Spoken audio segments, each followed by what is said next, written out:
This news update is brought to you by Grab somebody and tell them hello. Your happiness will be connect to flow. Smile and cheer because that is we flow. Grab somebody and tell them hello. With your hands in the air, hands in the air, hands in the air, hands in the air. This is how we flow, yeah. Grab somebody and tell them this is how we flow.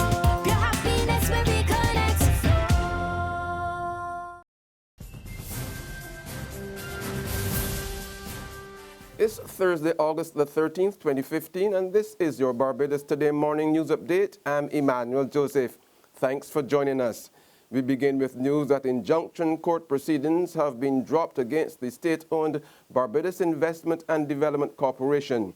But a full judicial review of the corporation's decision to retire 10 workers who are over age 60 will now be undertaken at a trial in early December. Initially, 7 of the 10 employees who were being compulsory retired at the end of next month had filed an action in court asking it to stop the BIDC from going ahead with its decision until a full judicial review was conducted. However, when the injunction proceedings resumed before Justice Jacqueline Cornelius yesterday morning, attorney-at-law for the 7 claimants, Gregory Nichols, informed the court he was no longer pursuing the injunction. He explained that the legal teams on both sides had reached an out-of-court compromise on the future proceedings. The parties have agreed a course of action that would allow the matter to go to trial in as quick a time as possible. So the Barbados Investment Development Corporation have again extended the offer not to act on the retirement as of September 30th, but they will pay our clients up until the 31st of December. Having got that offer, my clients have agreed to stay the application for the injunction, and we will be going to trial sometime in December. So what that has, we've put a timetable in place to make sure that we've filed all of the relevant affidavits, witness statements, exchange of documents, and all of the necessary pre-trial memoranda that have to be filed. We've set a timetable for filing that so we can get to pre-trial review on the 30th of October. And in that way, we anticipate we'll be able to get to trial when the judge is available sometime in early December. So it looks like we're going to have a trial sometime in December. My clients are contented that this matter is being set down for trial, so their futures can be planned with some certainty and this matter be determined. And we're quite happy that we have achieved all our objectives. And we are grateful that the BIDC has extended this facility to my clients so that the courts can do what the courts have to do to determine the issues between the parties.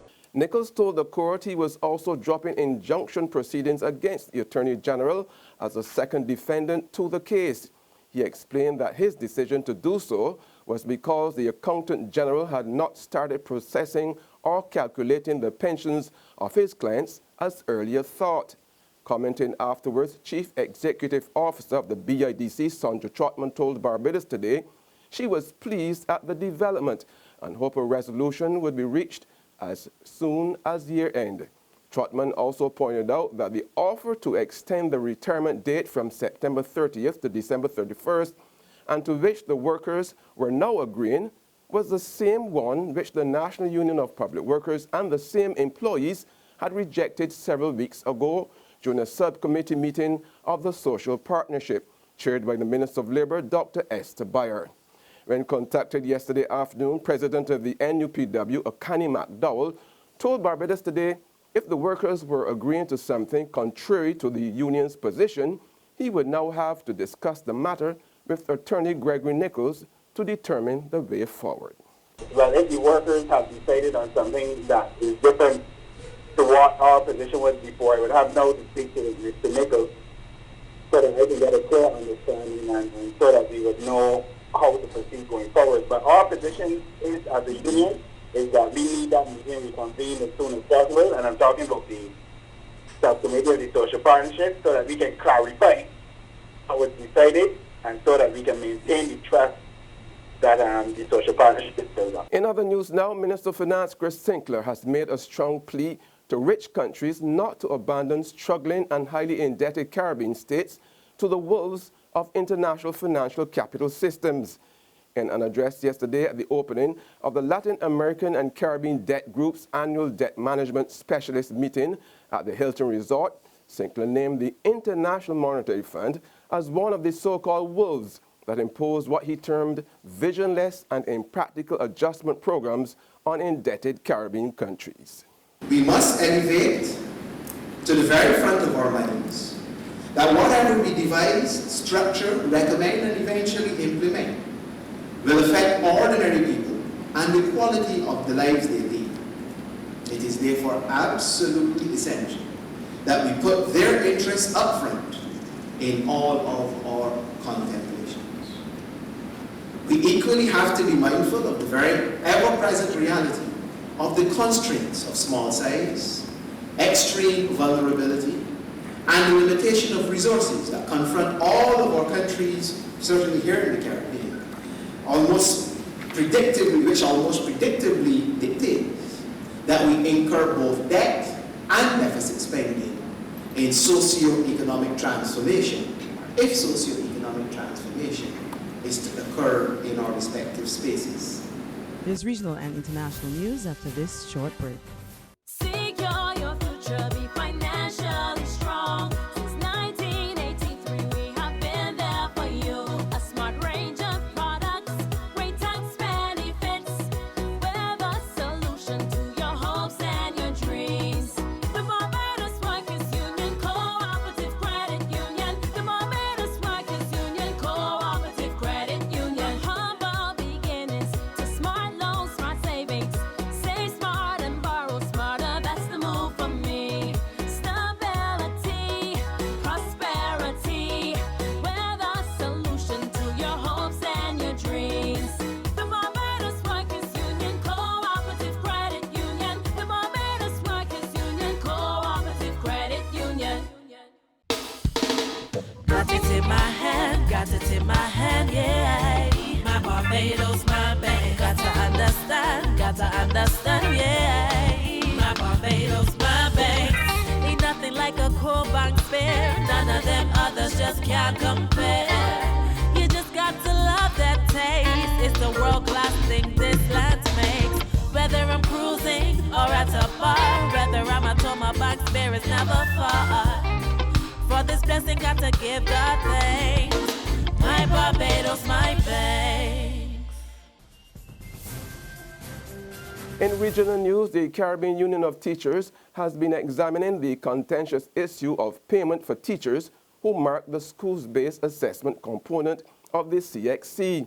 The matter was discussed at the just-ended 37th Biennial Conference of the CUT in Dominica, at which President of the Barbados Secondary Teachers Union, Mary Redmond, was elected first Vice President of the regional umbrella organization. General Secretary of the St. Lucia Teachers Union, Don Howell, says delegates also discussed other critical matters such as health and safety on the job. Discussions were held on topics such as compensation for teachers who mark CXC SBAs, health and safety, working conditions of schools across the region. The conference ended with the position that the Caribbean Union of Teachers will do what is necessary to ensure that health and safety, there are standards for health and safety throughout the Caribbean as it relates to schools. Turning now to the continuing reaction to this week's budget presentation by the new Guyana government, the latest is coming from the Guyana Trades Union Congress, whose General Secretary Lincoln Lewis has condemned it for not paying attention to poor, the unemployed, and the youth. Well, monies have been allocated. We have not seen in a very structural way where philosophically the programs are grounded to address the issue of youth, the unemployed, because it is still the government responsibility. We can't leave the question of unemployment to the private sector. On the international scene, former U.S. President Jimmy Carter says recent liver surgery revealed that he has cancer and it has spread to other parts of his body. The 90-year-old statesman underwent surgery to remove a small mass in his liver earlier this month. He said he would reveal more when facts are known, possibly next week. And finally, on the campaign trail in the U.S., the latest word is that Donald Trump has a significant lead in the race to win over likely Iowa caucus goers, and that's according to the first CNN ORC poll in the state this cycle. Trump tops the field with 22% and is the candidate seen as best able to handle top issues, including the economy, illegal immigration, and terrorism. He's most cited as the one with the best chance of winning the general election, and by a wide margin, as a candidate most likely to change the way things work in Washington. And that's where we end our Barbados Today morning news update. However, you can join us again this afternoon.